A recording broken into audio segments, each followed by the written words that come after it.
यार हमने कैसा प्रधानमंत्री चुन लिया, अजीबोगरीब बात करता है। चिता जला दे अपनी अपने परिवार की, रोटी देने वाला नहीं है कोई माँ बाप को। हर उसे एक युवा के आंखों के आंसू से पूछिए जो आज अपने माँ बाप को बूढ़ा होता हुआ देख रहा है और उनके लिए कुछ नहीं कर पा रहा।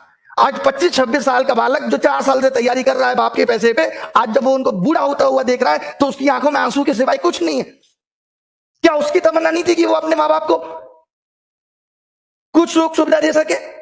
बताइए मोदी जी आपसे पूछता है, युवा पूछता है, भारत नहीं पूछ रहा, अर्नब नहीं हूं मैं, इनकी फैमिलियां नहीं है, इनका परिवार नहीं है, बट हार नहीं मानेंगे। मोदी जी ये देश आपका है तो ये हमारा भी है, हमने भी इस मिट्टी में जन्म लिया है, हम भी इस मिट्टी से प्यार करते हैं, हमारे अंदर भी देशभक्ति है, हम भी आपके उन फैसलों का समर्थन करते हैं जो आपने ठीक किए।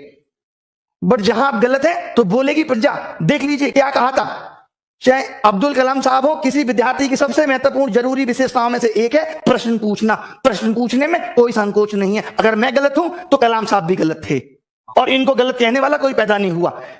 राष्ट्रीय युवा दिवस, स्वामी विवेकानंद जी ने भी कहा था, उठो जागो और तब तक मत रुको जब तक लक्ष्य की प्राप्ति ना हो जाए। तो रुकने वाले हम भी नहीं हैं। इतना भ्रष्टाचार है, इतना भ्रष्टाचार है जिसकी कोई सीमा नहीं है। अरे करो, लिमिट में करो, 10% 15% करो। तुम्हारे भी भतीजे फूफे चाचा के लड़के हैं, हम कह रहे हैं उनको भी नौकरी दो, बट बाकी तो कुछ फेयर करो हैं, या बाकी की पोस्टें।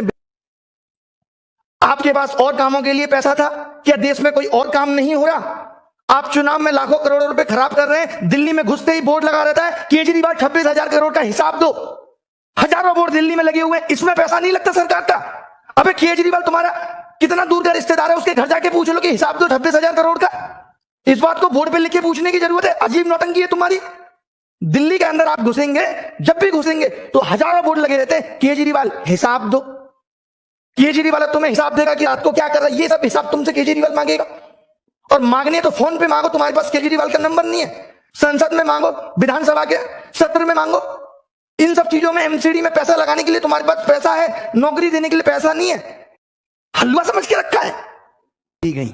और अब अगर रोजगार पे बात नहीं हुई तो इस देश का युवा गले में बेरोजगार का पट्टा डाल के घूमेगा। जो ये मीडिया सरकार के कहने पे ये दिखा रही है कि सब कुछ अच्छा चल रहा है, ये बहुत दिनों तक नहीं चलने वाला। इससे सरकार का ईगो इतना बढ़ चुका है कि आज सरकार खुद को देश से ऊपर समझने लगी है। आप कितने भी आंदोलन कर लो, कितने भी प्रोटेस्ट कर लो, आपकी बात पे कोई ध्यान देने वाला नहीं है। और पूछता है भारत, अब युवा पूछता है कि तुम कब हमारी खबर दिखाओगे। अर्नब पूछता है युवा कि तुम कब हमारी खबर दिखाओगे। अगर आज इस देश की सेलिब्रिटी, आज अगर इस देश का न्यूज चैनल आगे बढ़ा है तो वो हमने बढ़ाया है।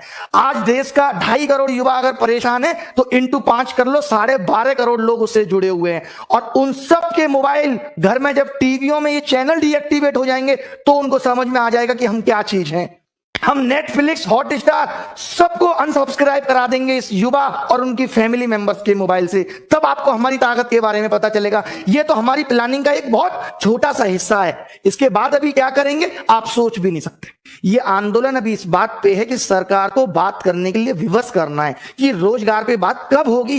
इस देश के अंदर शिक्षित होने के मायने खत्म हो गए। आप बताइए, बीटेक करके आदमी घूम रहा है, बीटेक के कोई मायने नहीं रहे, एमबीए करके बच्चा घूम रहा है। ये एसएससी या गवर्नमेंट जॉब में आपको मालूम है इतनी भीड़ क्यों आई? क्यों लोग सरकारी नौकरी के पीछे भाग रहे हैं? क्योंकि प्राइवेट में नौकरियां खत्म हो गई।